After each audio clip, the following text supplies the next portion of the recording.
বাবা, তোর বাপ তো আর এই দুনিয়াতে বাইসা নাই। এখন আমগো এই সংসারের গার্জিয়ান হইছত গিয়া তুই।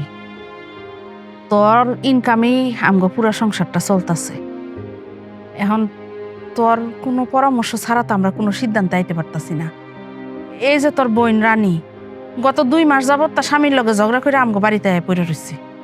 এখন ওর তো একটা কোনো ব্যবস্থা করতে হইব। এমনকি ও কি ওর স্বামীর বাসায় যাইবো আবার সংসার করতে, নাকি ডিভোর্স দেওয়াবি?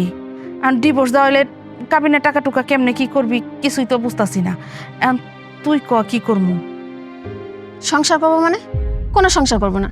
কেমনে সারাসারি করাবে ওটার একটা উপায় বের করো, আর কাবিনের টাকা কেমনে আনবা ওটার একটা ব্যবস্থা করো।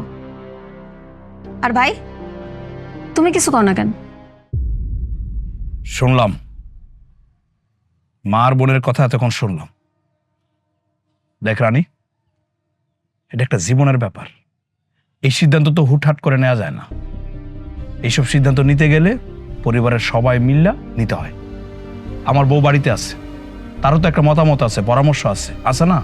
আরে এর মধ্যে তুই আবার তোর বউরে টানতাছত কেন? সিদ্ধান্ত নিবি ওর জীবনের, এটা তো তুই নিতে পারস আর আমি নিতে পারি। এর মধ্যে আবার তোর বউ কেন? আম্মা, মনে করো এটাই আমার সিদ্ধান্ত। আমার বউ বাইরের কেউ না, এই পরিবারেরই একজন। তার পেটে আমার বাচ্চা। আল্লাহ যদি চায়, আল্লাহ যদি সুন্দরভাবে দুনিয়াতে আমার বাচ্চারা নিয়ে আসে, সেও এই পরিবারের একজন হবে। সেই জন্য পরিবারের কোনো সিদ্ধান্ত নিতে গেলে সবাই মিলেই নেওয়া উচিত, আমি এটাই মনে করি।